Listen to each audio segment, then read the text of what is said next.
Hello friends, welcome back. तो अब हम मज़ीद अपने प्रोजेक्ट पे काम करते हैं। तो हम क्या करेंगे, अब जो यहाँ पर है हमारे पास view tracking, view order track, इस पे हम काम करेंगे, जिसकी मदद से जो एक यूज़र होगा, जैसे कि यहाँ पर कस्टमर होगा, वो अपने जितने भी प्रोडक्ट्स हैं उनको ट्रैक कर सकेगा। जैसे कि यहाँ पर क्लिक करें, ये इसका ट्रैकिंग नंबर है।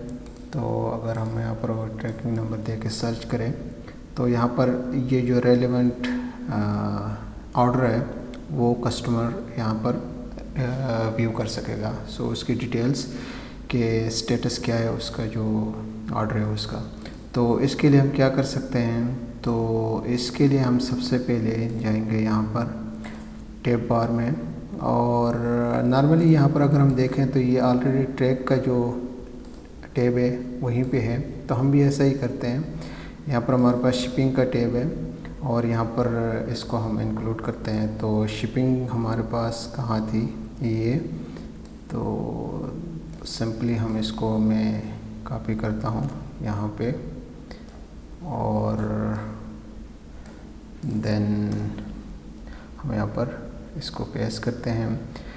और हम क्या कहते हैं, यहाँ पर चेंज करते हैं इसको वेरिएबल को, व्यू शिपिंग की जगह हम कहते हैं व्यू ट्रैक।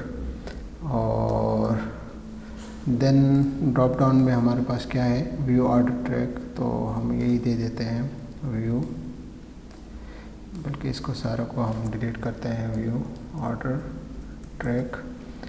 ओके, और इसको अब हम रेफ्रेश करें, यहाँ पर शिपिंग में जाएं तो यहाँ पर हमारे पास ड्रॉप डाउन लिस्ट आ गई। अब हम चलते हैं कहाँ पे, यहाँ इंडेक्स डॉट PHP में, और इसको हम सबसे पहले एक काम करते हैं। उससे भी पहले हम एक पेज बनाते हैं यहाँ पर एडमिन एरिया में, और उसका नाम हम देते हैं view underscore track dot PHP।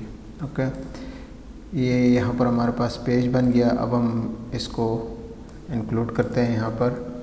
तो हम कहते हैं कि अगर मैं इसको थोड़ा सा क्लोज करता हूँ, बल्कि कस्टमर हो गया और व्यू पेमेंट। ओके, तो टॉप बार में हमने जो किया था, वेरिएबल बनाया था, उसको हम यहाँ से कॉपी करते हैं। हम कहते हैं कि अगर हमारे पास URL में ये वेरिएबल गेट हो जाए तो पेज हमारे पास कौन सा ओपन हो जाएगा, view track dot PHP। Okay, ज़रा हम इसको टेस्ट करते हैं। और अब अगर हम रिफ़्रेश करें सबसे पहले और व्यू ऑर्डर ट्रैक पे क्लिक करें तो हमारे पास वही रेलेवेंट पेज यहाँ पर ओपन हो रहा है। तो बाकी जितना भी काम है हमने यहाँ पर करना है ऐसे ही। और मैं व्यू ऑर्डर जितना भी है मैं इसको कॉपी करता हूँ यहाँ से, और इसको यहाँ पर पेस्ट करते हैं। और इसकी हमें फ़िलहाल ज़रूरत नहीं है, मैं इसको डिलीट करता हूँ। देन क्या करते हैं, यहाँ से इसको भी मैं डिलीट करता हूँ, इसकी ज़रूरत नहीं है। और हम यहाँ पर कहते हैं view order, view track order, जो भी आप नाम देना चाहते हैं, व्यू ऑर्डर या व्यू ट्रैक ऑर्डर, जस्ट हम सिंपली रखते हैं यहाँ पर ट्रैक ऑर्डर। और यहाँ पर भी हम कहते हैं ट्रैक ऑर्डर। ओके, और देन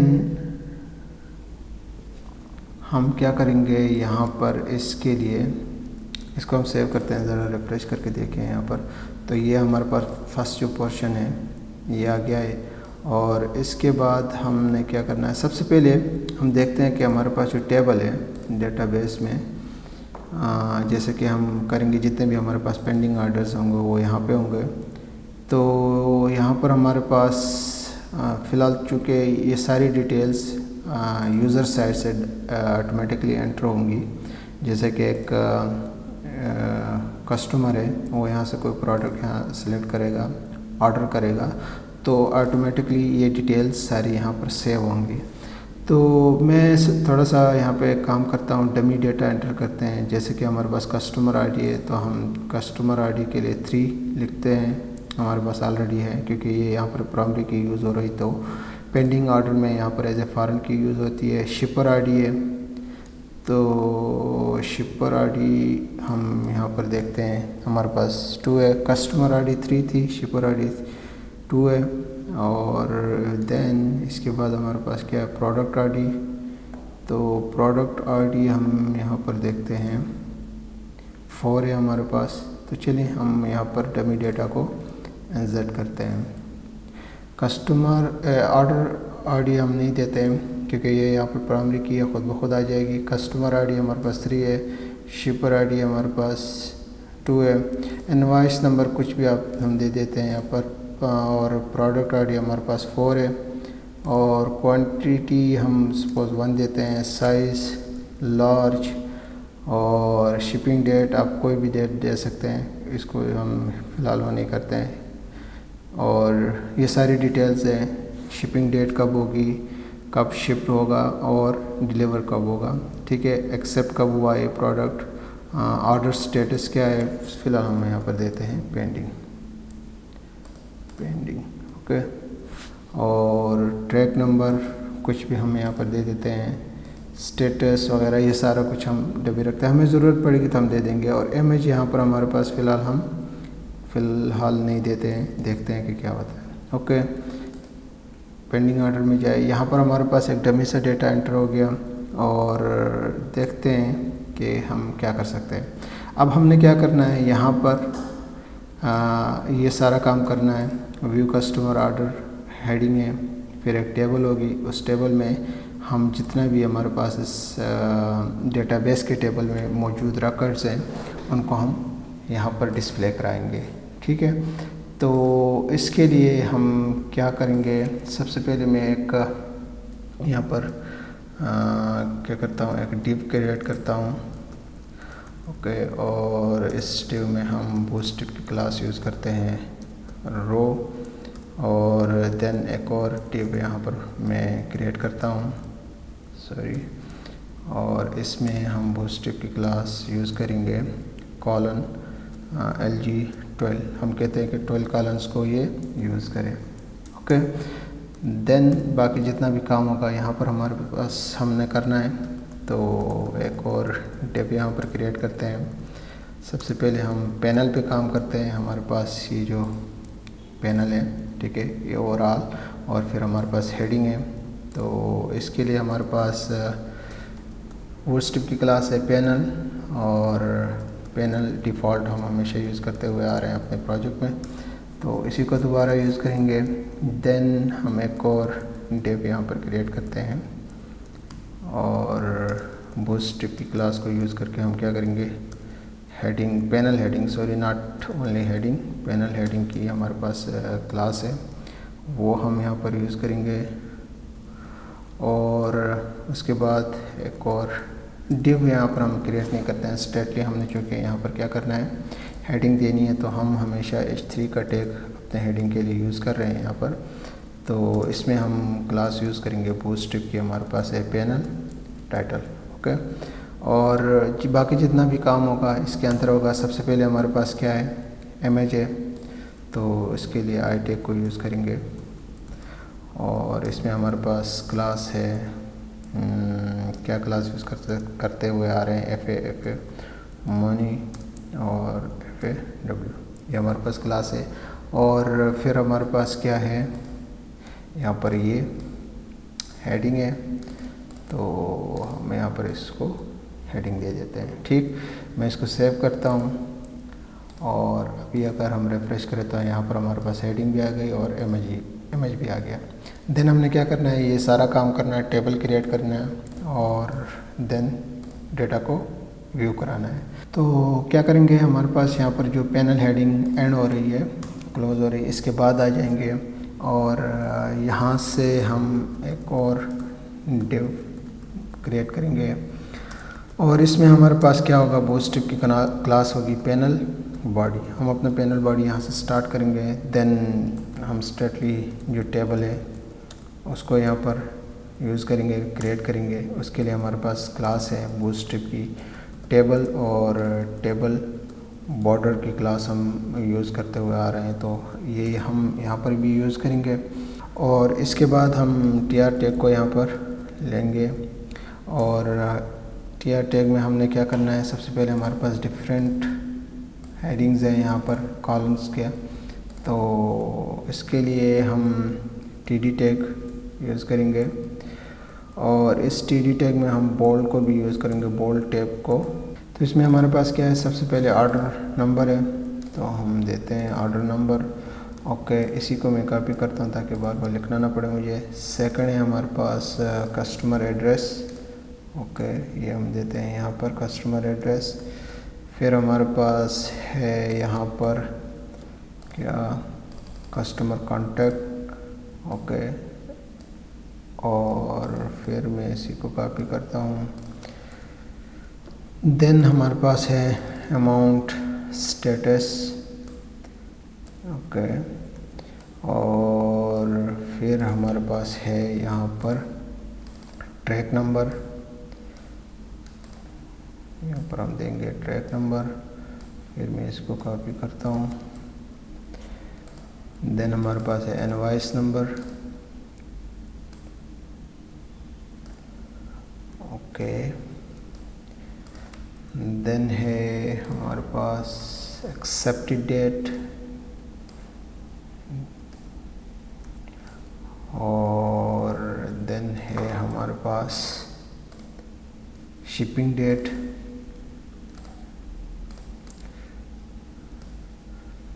ओके, देन हमारे पास है शिप डेट।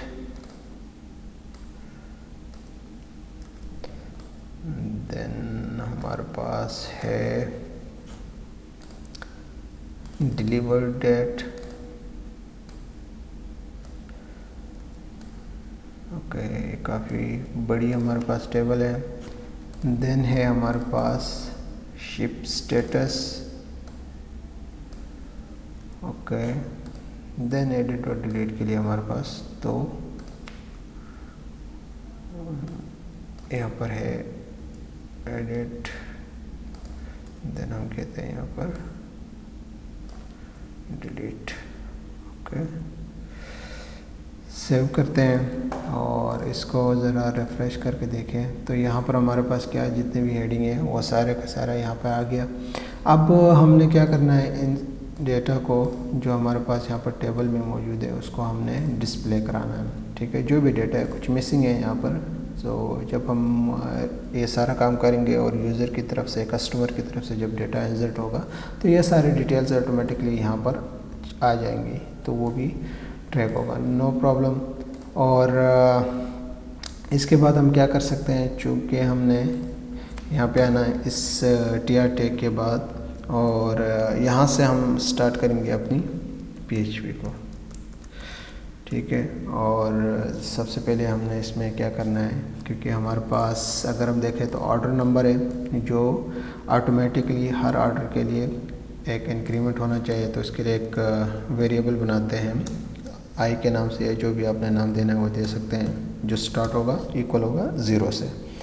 ठीक, तो ये काम होने के बाद हम एक और वेरिएबल यहाँ पर बनाते हैं, कुछ भी आप नाम दे सकते हैं। मैं कहता हूँ गेट कस्टमर ऑर्डर। ओके, और फिर मैं यहाँ पर क्या करता हूँ, क्वेरी लिखता हूँ, सेलेक्ट करें स्टेरिक फ्रॉम, हमारे पास टेबल का क्या नाम है, टेबल का नाम है पेंडिंग ऑर्डर, तो मैं यहाँ पर देता हूँ पेंडिंग ऑर्डर के टेबल से सारा कुछ सिलेक्ट करें, और एक प्रॉपर ऑर्डर में हम करना चाहते हैं, जिसके लिए हम देते हैं यहाँ पर ऑर्डर बाय 1, और कहते हैं कि डिसेंडिंग ऑर्डर में ये हमें सिलेक्ट करके इस वेरिएबल को असाइन करें। देन इसके बाद क्या होगा, हम एक और वेरिएबल बनाते हैं, और आप अपनी मर्ज़ी का वेरिएबल्स बना सकते हैं, नो इशू। ऑर्डर, और कहते हैं कि MySQLi क्यूरी, और सबसे पहले हमारे पास क्या है, कनेक्शन है। देन जो भी ये क्वेरी रन होने के बाद इस वेरिएबल में आया है उसके अगेंस्ट स्पेसिफिक फंक्शन ये परफॉर्म करेगा और इस वेरिएबल को ये असाइन करेगा। देन हम यहाँ पर यूज़ करेंगे वाइल लूप को, और वाइल लूप में हम क्या कर सकते हैं, एक वेरिएबल बनाते हैं रो कॉस्ट, कुछ भी आप नाम दे दो, ऑर्डर जो इक्वल होगा MySQLi fetch एरे, और ये कहाँ से फिच होगा, जो भी इस वेरिएबल में आया है वो फिच होगा ओवरऑल, और इस जो वेरिएबल है इसको असाइन होगा। ठीक, तो यहाँ से हम अपनी जो वाइल लूप है वो स्टार्ट करते हैं, और सबसे पहले एक यहाँ पर वेरिएबल बनाते हैं ऑर्डर आईडी के नाम से, जो भी आप नाम देना दे सकते हैं, और ये कहते हैं कि यहाँ से ये फिच हो, और ये एक्चुअली है क्या, ये हमारे पास पेंडिंग ऑर्डर में, पेंडिंग ऑर्डर के टेबल में यहाँ पर एक कॉलम है ऑर्डर आईडी, यहाँ से ये फिच होगा, और आई थिंक इस तरह है order ID, order underscore ID. Okay, ये जो कॉलम है ये फिच होगा, उसमें जो भी है इस कॉलम में वो इस वेरिएबल को असाइन होगा। ठीक, सेकंड हम बारी बारी ये काम हमने सारों के लिए करना है, तो हमारे पास है कस्टमर आईडी, तो मैं इसको कॉपी करता हूँ यहाँ से। ओके, और यहाँ पे पेस्ट करते हैं कस्टमर आईडी, ये कहाँ से फिच होगा, यहाँ से। फिर हमारे पास है अगला जस्ट एक शिपर आईडी। ओके, मैं इसको कॉपी करता हूँ, और ये यहाँ पे इसको असाइन होगा। देन हम क्या करते हैं, हमारे पास है हम यहाँ पर क्या कर सकते हैं, इनवॉइस आईडी, इनवॉइस नंबर है, सॉरी मैं यहीं से लिख लेता हूँ, वहाँ पर टाइम ही लेगा ये, इनवॉइस नंबर, और ये होगा इनवॉइस नंबर। फिर हमारे पास है यहाँ पर प्रोडक्ट आईडी, अगर आपने डिस्प्ले कराना है तो करा सकते हैं, बट अप टू यू, कहाँ तक क्या क्या आपने वहाँ से एक्सट्रैक्ट कराना है और क्या क्या आपने डिस्प्ले कराना है। जैसे कि यहाँ पर है कस्टमर से रिलेटेड हमने है, लेकिन प्रोडक्ट का कुछ हमने यहाँ पर डिस्प्ले नहीं कराया है, तो अगर आप चाहें तो आप करा सकते हैं, लेकिन चलें हम लोग नहीं करते हैं, 1 बाय 1 इसी तरह जाते हैं। कस्टमर आईडी है, सॉरी ऑर्डर नंबर है, कस्टमर एड्रेस है तो आईडी आ गई, अमाउंट स्टेटस है वगैरह वगैरह, तो हम यहाँ पर दे देते हैं। इसके बाद हमारे पास क्या हो सकता है, इनवॉइस नंबर हो गया, प्रोडक्ट आईडी, और चलिए हम यहाँ पर देते हैं ट्रैक नंबर। ओके, मैं इसी को कॉपी करता हूँ। ओके, और फिर हमारे पास है एक्सेप्टेड डेट। ओके, इसके लिए हमारे पास है यहाँ पर एक्सेप्टेड डेट, यहाँ पर ऑर्डर जो है वो ऊपर नीचे हो जाए तो कोई इशू नहीं है, एक्सेप्टेड डेट, और मैं इसको यहाँ पर वो करता हूँ कॉपी और पेस्ट करते हैं। देन हम क्या करते हैं, एक्सेप्टेड डेट के बाद हम देते हैं, हमारे पास है शिपिंग डेट है, शिप डेट है, ये सारा हम कर लेते हैं, बार बार आने की ज़रूरत नहीं है। ठीक, शिपिंग डेट, इसको कॉपी करते हैं, और ये यहाँ पर सिंगल रहेगा। देन हमारे पास है क्या था, शिफ्ट डेट था।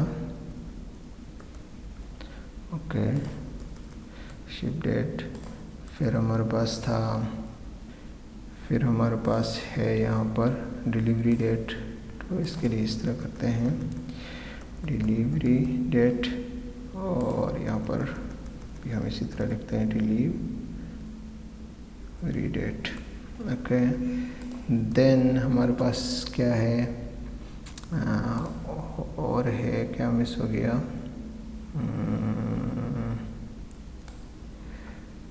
Shipping amount status. ओके, यही हम देते हैं, हमारे पास है अमाउंट स्टेटस, और यहाँ पर ये होगा अमाउंट स्टेटस।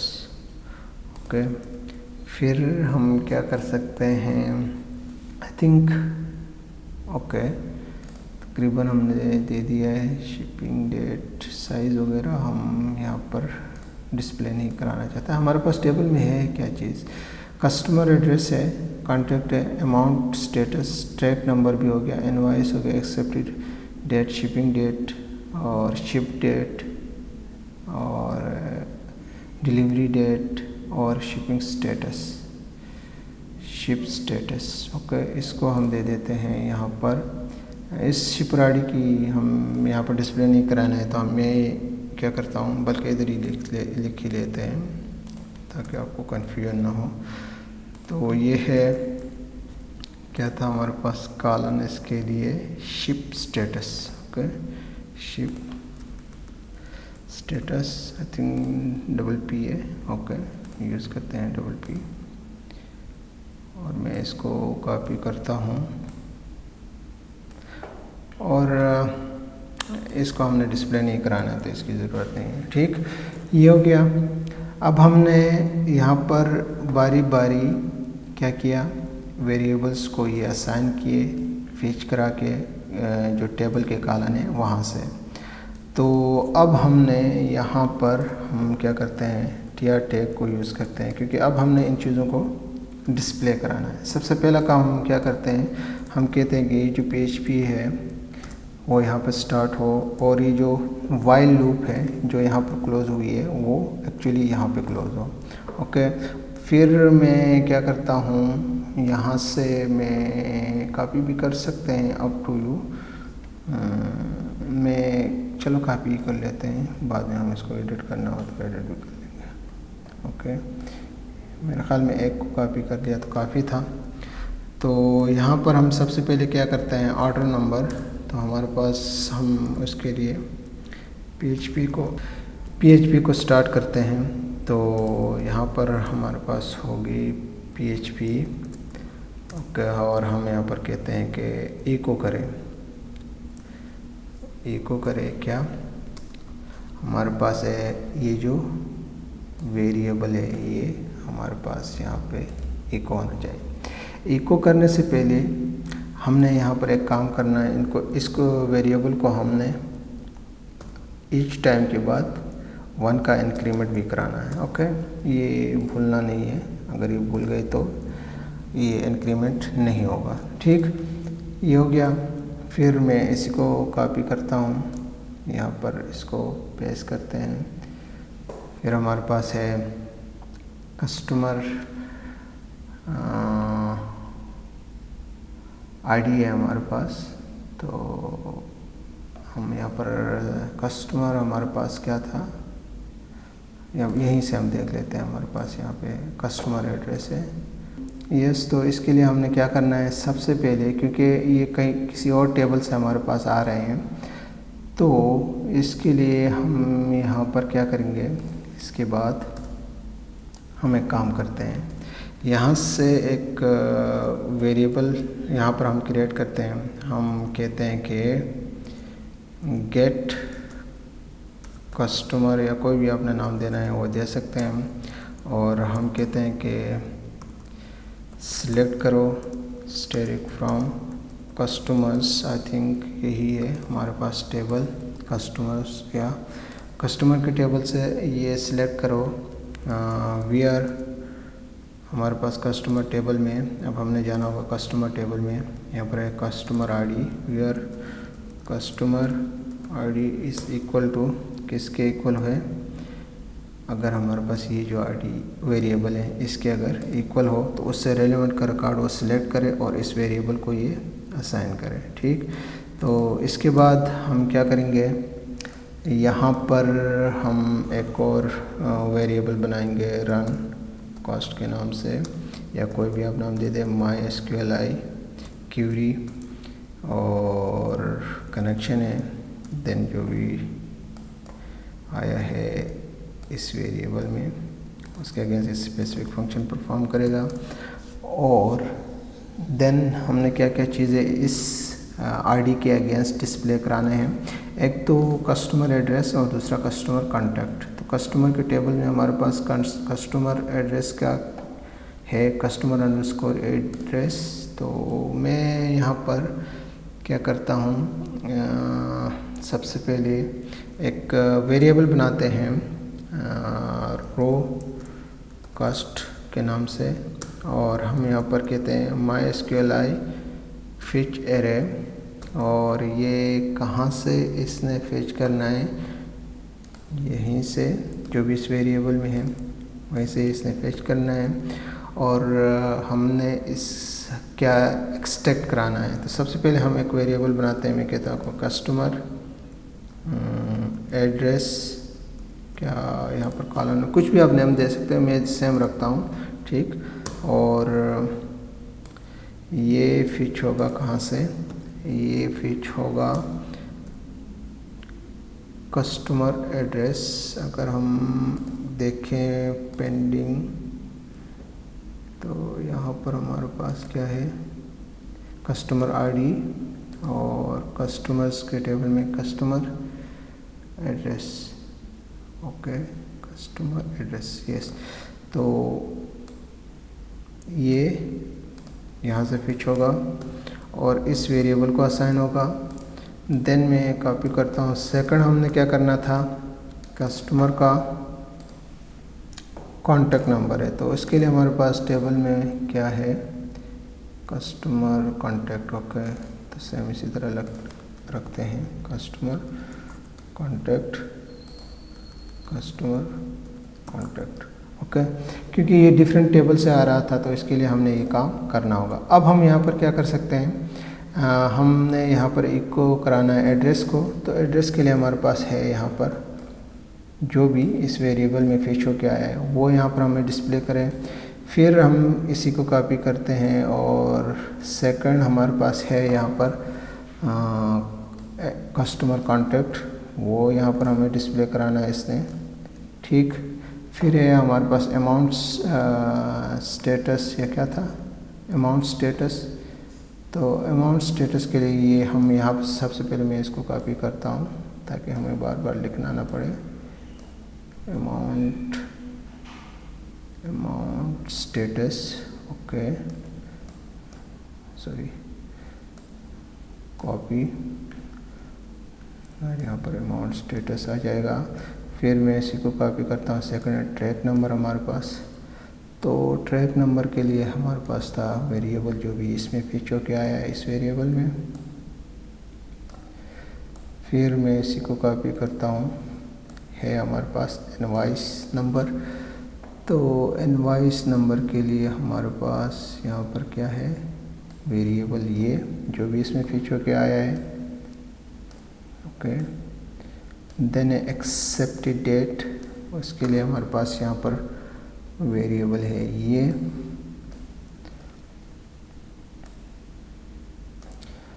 ओके, देन है हमारे पास शिपिंग डेट।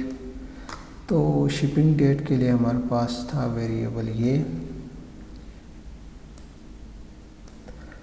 और फिर था हमारे पास शिप डेट। ओके, ये वेरिएबल है हमारे पास। देन हमारे पास है डिलीवरी डेट, तो इसके लिए हमारे पास वेरिएबल है यहाँ पर ये जो भी इस वेरिएबल में वो डिस्प्ले करेगा। फिर हमारे पास शिपिंग स्टेटस है, तो स्टेटस के लिए हमारे पास वेरिएबल ये है। फिर हमारे पास एडिट और डिलीट के लिए है। तो इसके लिए हम क्या कर सकते हैं, इस पे हम थोड़ी देर बाद काम करेंगे। मैं इसको ज़रा रिफ़्रेश करता हूँ, यहाँ पर देखते हैं कि क्या प्रॉब्लम है। तो यहाँ पर ऑर्डर तो चूँकि हमने बाद में किया है, ठीक है, तो ये काम नहीं कर रहा है। एक्सेप्टेड डेट और ship status, let's check. Accepted date और शिप स्टेटस, इसमें क्या प्रॉब्लम है? अनडिफाइंड, ओके, ये अनडिफाइंड ही कह रहा है। तो अब हम क्या करते हैं, मैं जाता हूँ पेंडिंग ऑर्डर में। थोड़ा सा एरर भी आ गई तो हमारे लिए अच्छा है, क्योंकि हम सीखें कि कैसे हम इसको ट्रैक कर सकते हैं। एक्सेप्ट, यहाँ पर ये प्रॉब्लम है, ठीक है, स्पेलिंग में मिस्टेक है। मैं इसको कॉपी करता हूँ। एक्सेप्टेड डेट, ये ऑलरेडी हमने डेटाबेस में रॉन्ग स्पेलिंग दी है, तो उसी को हमने फॉलो करना होगा। और यहाँ पर हम इसको कहते हैं कि जो भी इस वेरिएबल में है वो हमें डिस्प्ले करें। तो एक्सेप्टेड का ये तो सॉल्व हो गया। ओके, तो सेकंड हमारे पास है शिप स्टेटस, इसको भी मैं यहाँ से करता हूँ। और यहाँ पर क्या है हमारे पास, ये I0 और ये यहाँ पर है। तो चलें रिफ्रेश करते हैं। तो ये हमारे पास एरर तो चले गए, बाकी हमारे पास जो रेलेवेंट रिकॉर्ड थे वो यहाँ पर डिस्प्ले हो रहे हैं। और देन हम क्या कर सकते हैं, हमारे पास यहाँ पर एक इशू आ रहा है। अगर हम देखें तो ये ऑर्डर डिस्प्ले नहीं हो रहा है, ऑर्डर नंबर। तो इसका क्या रीज़न है, मैं चेक करता हूँ। तो इसका रीज़न ये है, यहाँ पर हमने आई की वैल्यू जो है वो 0 कर दी है। तो अब हम रिफ्रेश करते हैं तो यहाँ पर ऑर्डर नंबर भी आ गया। तो बाकी चीज़ें ऑटोमेटिकली जब कस्टमर इंसर्ट करेगा या फिर हम अपडेट करेंगे तो यहाँ पर ये शो करेंगे। लेकिन हमने कुछ काम यहाँ पर करना है, जैसे कि एडिट के लिए हम यहाँ पर कहते हैं कि चूँकि as anchor as a link use होगा, तो एंकर टैग को हम यहाँ पर यूज़ करेंगे इसके लिए। और क्या कर सकते हैं, हम फ़िलहाल डमी से यहाँ पर दे देते हैं। और बाकी हम यहाँ पर आई टैग को यूज़ करेंगे, और इस आई टैग में हम क्लास यूज़ करेंगे। हमारे पास है क्लास बूटस्ट्रैप की एफ ए पेंसिल, और क्या होगा, स्क्वायर ओके। और इसी तरह यहाँ पर मैं इसी को कॉपी करता हूँ, बल्कि यहाँ से कॉपी करता हूँ, ये भी एज ए लिंक यहाँ पे यूज़ हो रहा है। और हम यहाँ पर कहते हैं F A trash okay. Let's refresh now. तो यहाँ पर हमारे पास एडिट का भी ऑप्शन आ गया और डिलीट का भी। तो गाइस, आई थिंक आज के लिए इतना ही, मिलते हैं न्यू लेक्चर में।